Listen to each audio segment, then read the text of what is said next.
in Dickson City. Now, the Dickson City mayor opened up the event, but attention quickly shifted to the firefighters who answered last Wednesday's call, racing to evacuate the hospital and put out the flames. Governor Shapiro said he stopped by the scene earlier today, calling it a miracle that no one was hurt or worse.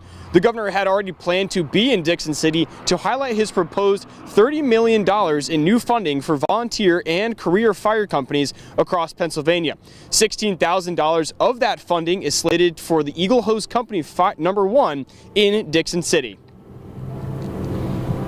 For the bravery of those from here at Eagle Hose Company number 1 and the other 8 responding departments that ran toward that hospital to extinguish the fire and ensure that everyone could get out safely.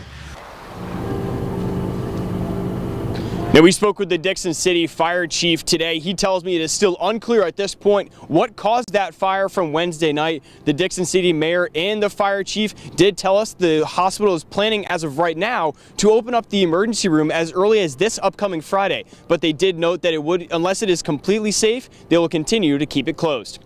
Reporting in Dickson City, Connor Core, 2822 News. Back to you. Thanks, Connor. A deadly family shooting over the weekend is now being called homicide. Lackawanna County coroner announcing the ruling this afternoon in the death of Fred Zantowski Jr. He says the 47-year-old died in the hospital from a single gunshot to the stomach Sunday night. According to the DA, Zantowski was showing signs of intoxication at a home in Dunmore, pointing a gun at his family members, including his son and an 8-year-old. That's when the son fired his own weapon at his father. The son was being taken into custody but has since been released. So far, no charges have been announced. We now know the name of the victim in a deadly shooting in Hazleton last year. The Luzerne County coroner says 30-year-old Yerus Sanchez Alvarez died after being one of 2 people who were shot at a bar last May. It comes after 2822 News reported yesterday the shooter, Jose Sandoval Perez, pleaded guilty to voluntary manslaughter in Luzerne County Court. Sandoval's sentencing is set for April. 20 people are now without a home after a fire in Monroe County. All happened this morning about 9:30 at Pierce's Landing apartment building in Smithfield Township. Fire officials tell us that the flames began in the basement and then spread to the first floor. The front of the building is heavily damaged. No one was hurt. The Red Cross has been called in to help the people who were displaced. A state police fire marshal is now looking into how that fire started. 4 people were hurt, including a firefighter, after flames broke out in Monroe County. Crews were called to a house fire last night at Bristol Circle near East Stroudsburg. Fire officials say all the victims were treated for minor injuries, and the firefighter is said to be in good health. The fire marshal is also looking into the cause of that fire. Formal charges are now filed against a Bradford County judge. The Pennsylvania Judicial Conduct Board accuses Magisterial District Judge Jonathan Wilcox of violating conduct rules and the state's constitution. Judge Wilcox must now respond to the charges and could face a public trial before the Court of Judicial Discipline. If it goes to trial, any proven charges would be used by the court to determine the penalties, such as censure, suspension, or also removal from office. It is the end of an era in Luzerne County politics. A longtime local leader has decided not to seek re-election. 2822's Joe Mason spoke with Eddie Day Pashinsky about his decision to not seek an 11th term. Eddie Day Pashinsky has been in local politics for decades. Now, the stalwart of Luzerne County politics has decided to not seek re-election for his seat in the 121st District in the Pennsylvania House of Representatives, a seat he's held since 2006. We caught up with him at an event in Dickson City on Tuesday. That decision was actually made between my family and I. It's been an honor to serve, and I'm into my 20th year. I feel as though the time is right for me to move on and help some younger people come in. The now 80 years old Pashinsky says he's grateful for his successes and his team. I could never accomplish what I did without my colleagues, without my governor, without my family, without my friends, without my staff. It's been a team from day one. The state rep says he plans on serving the community in other ways. I'm going to focus my attentions on my grandparents raising grandchildren group that we put together. We're the only organization in the entire state that provides the services that we do. We want to expand that. Paszynski also says he plans on supporting Wilkes-Barre Council Chairwoman Jessica McClay to fill his seat in the 121st District.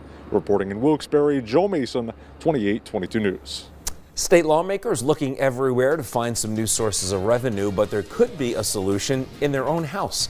Coming up, we're going to take a deep dive into the hundreds of millions of dollars Pennsylvania state government has in reserve. And this week is all about bringing awareness to children of addiction. An expert shares tools to help those struggling. Still ahead.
Practice lawyer. More than $300 million taxpayer dollars is in the hands of Pennsylvania lawmakers. The General Assembly can use this legislative surplus to sustain themselves in the event of a budget standoff with the governor. Now, last week, hours before Governor Shapiro gave his budget address, a quick meeting approved the numbers. $307 million is being held by House and Senate Democrats and Republicans. Last year, it was $299 million. Despite the fact that we just had a very long budget standoff and courts have ruled that everyone gets a paycheck, so they did. Many lawmakers concede the new total is far too much. I would say it's a significant amount of money, and the amount of money that we should have in these accounts should only equal what we need. And that certainly is determined by people that are above my pay grade. People need to understand the reason for these accounts no longer exists. There used to be a reason, that was if there was a budget stalemate. The legislature didn't want to be starved out. That's not the case. Everybody got paid. Everybody got paid this year. So the reason for his existence is non-existent.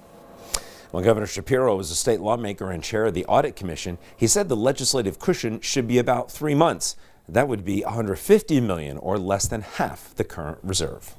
A Pennsylvania family is shaken tonight after federal agents took one of them into custody from their home. Yeah, the agents surrounded the Montgomery County home for hours yesterday before the family says they forced their way inside and arrested Jose Cordova Lopez. According to the family, agents arrived there in the early morning hours armed with a warrant citing Cordova Lopez was an illegal immigrant who allegedly hit an immigration officer's vehicle. The family disputes that claim. The family's daughter also says she got several threats from agents leading up to them entering the house. He's like, I'm going to use this. I'm going to gas your whole house. He was like, if he doesn't come out, we're going to bust the door open. Now, the operation has prompted criticism from state lawmakers who called the scene traumatic for the community. ICE Philadelphia did not comment on the operation. A week-long initiative to raise awareness for addiction is underway. This week across the nation, Addiction Awareness Week is shining light on children who are impacted by a parent or guardian struggling with addiction. In Pennsylvania, the number of those suffering from addiction disorder is higher than the national average, putting thousands of children at risk.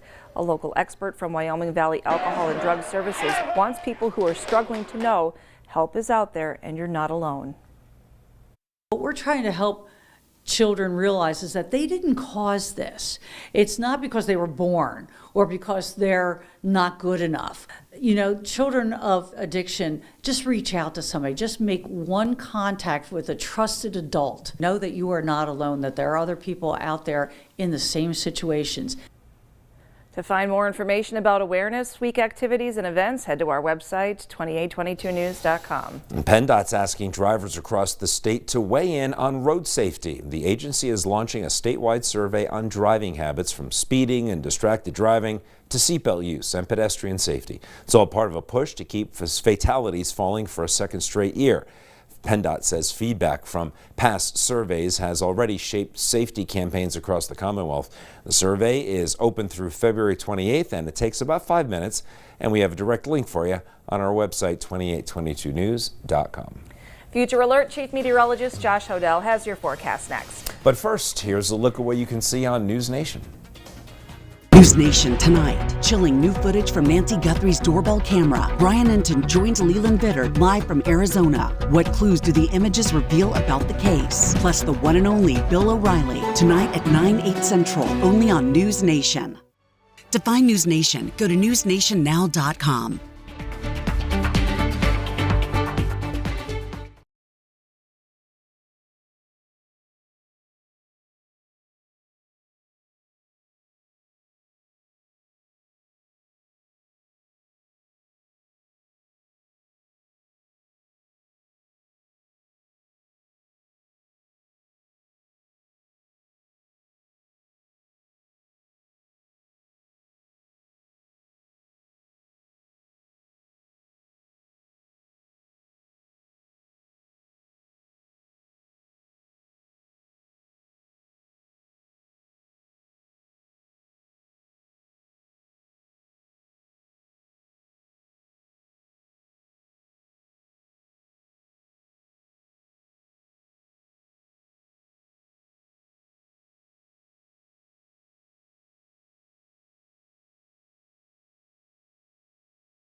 Hazleton.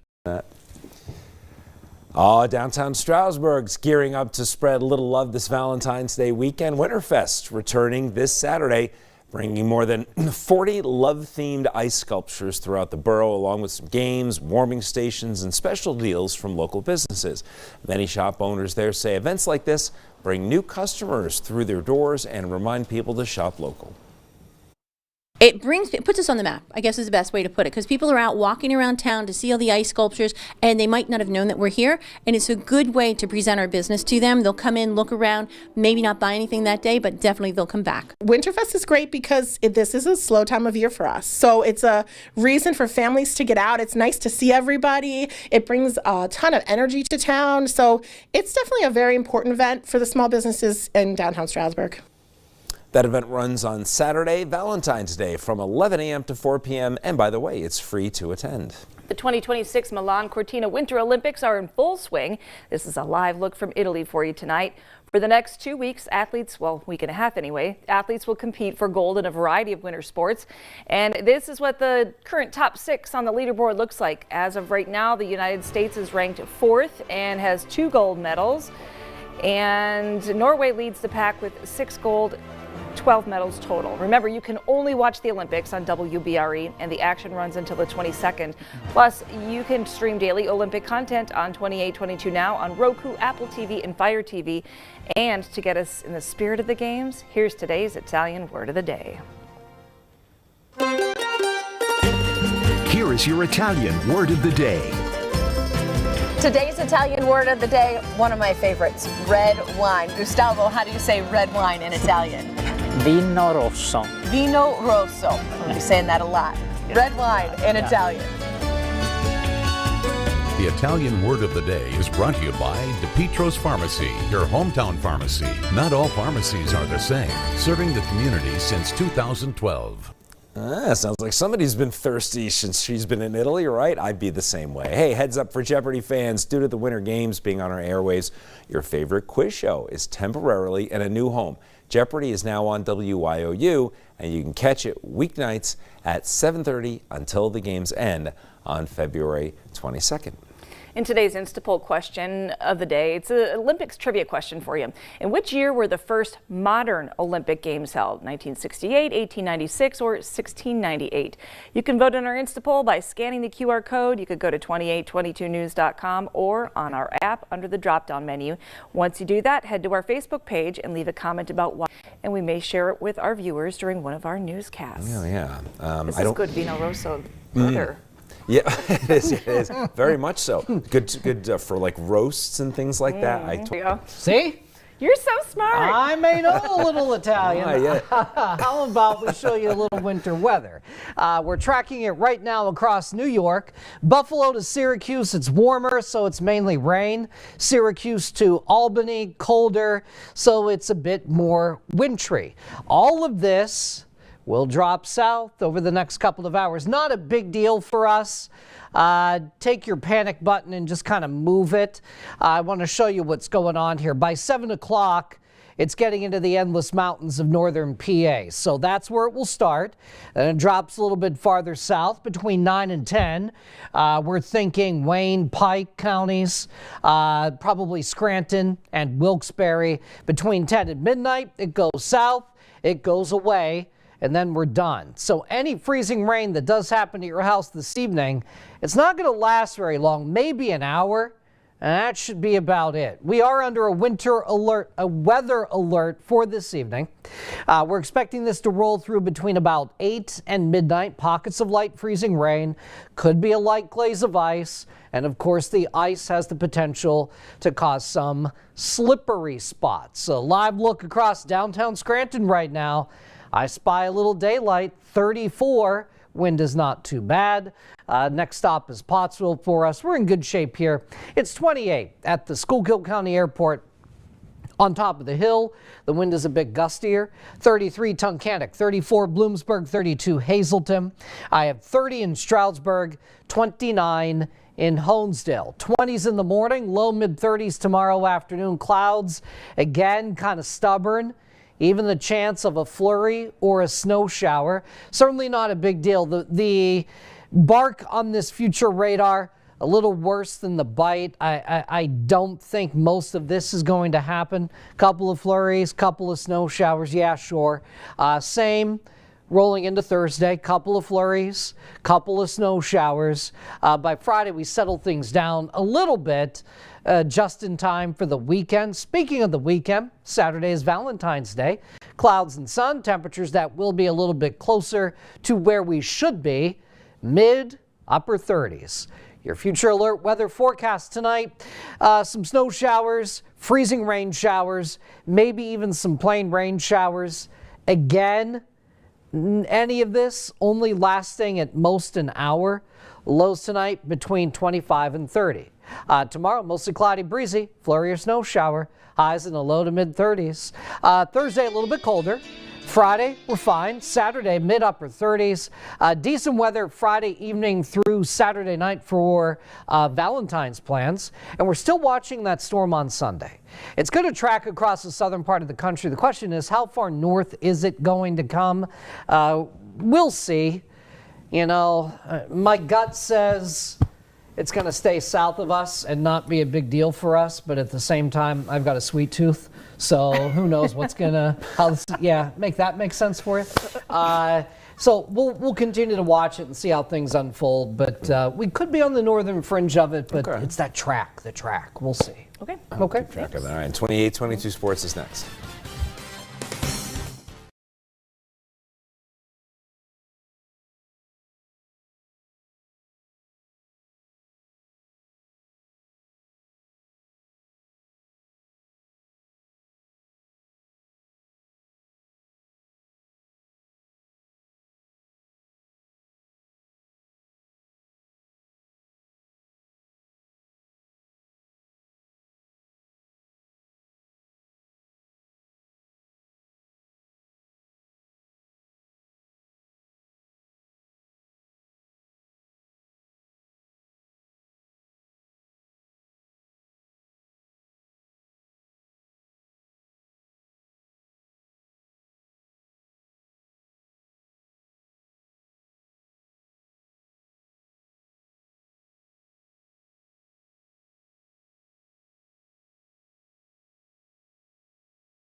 Today. Welcome back, everyone. I'm Elena Losito. I'm actually at Martz Hall right here in Pottsville as the girls semifinals for the Schuylkill League are going on right now. We actually have a game going on right now, and that is the Lourdes Regional versus North Schuylkill game. The Spartans advanced in the quarterfinals after defeating Marian Catholic 49-31, but they will face a tough opponent in Lourdes Regional, who currently holds a 21-1 record and are cruising on a 15-game winning streak and are also the favorite to win tonight in this big matchup. It's currently going on. We'll have highlights for this one at 11. The second game of this doubleheader is Schuylkill Haven versus Mahanoy area. This will be a rematch between the teams as they faced off in the middle of January. Schuylkill Haven winning the game with a close 44-42 win, but the Golden Bears are coming off a close win to Tamaqua after defeating them by 4 points for a trip to today's semis. Mahanoy enters tonight with a 18-5 overall record. Meanwhile, Schuylkill Haven, though having a lull in the middle of this season, won 10 straight games, 9 of those Schuylkill League opponents. The Hurricanes enter tonight with a 18-4 record and a 13-1 record in Schuylkill League play. Tip-off for this game is at 7. We'll also have highlights for that game. That's at 7:30 actually. But now let's head over to some action from last night's big game. Abington Heights secured the Lackawanna League Division I title with a dominant 61-43 win over Valley View. And it was a full team effort as 4 players scored double figures in the game to give Abington their 16th win of the season and remain undefeated in conference play. And the team says they are confident heading into the postseason. It feels great. I'm just happy for the kids and for the team. We worked really hard this season and went through some adversity in the non-league to try to prepare us to compete well in the league. And so for the boys to be able to win the league championship, it means a lot to us and to our program. And just happy for them. It was great. It's one of our biggest goals this year, along with this championship and the state championship. So being able to accomplish that first goal is a great feeling. Yeah, I think we gotta keep doing what we're doing. Last 3 games been a little lull, but we're gonna keep it back up. Play hard in practice, keep getting better every day, and we'll be a hard team to stop this playoff. I feel like we're playing our best basketball. We've grown a lot as a team, so I'm very confident in the group of guys we have and our coaches, and I think we're in a very good spot right now.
Hello, everyone, and welcome to Italy 2026 Rewind. I am your host, Andrew Martin, coming to you from a very cold Washington, D.C. in the United States, but it is much warmer out in Italy, at least in Milan, of course. We know that there's snow on the ground in Cortina, but our crews there have been hard at work for more than a week now, providing great coverage all across the Next Star Nation and the United States. So let's take a look at what it looks like in Milan right now. It is...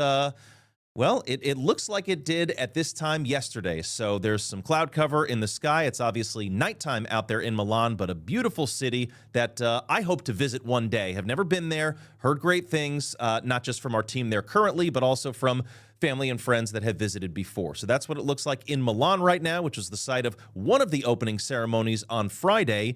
The other opening ceremony took place in Cortina, and again, this is not a repeat. This is a live picture right now of what it looks like in Cortina. That's one of the mountain regions. That's where the sliding sports are taking place. And we have a lot to talk about with what took place in Cortina earlier on Tuesday. So Cortina and Milan, those are your live look-ins. Really like doing that each day at this time on the show. Both shows, actually. Remember, we're doing 2 shows per day. We've got Inside Italy 2026. That is our morning live stream. And then our afternoon live stream, Italy 2026 Rewind. We will be with you twice a day, Monday.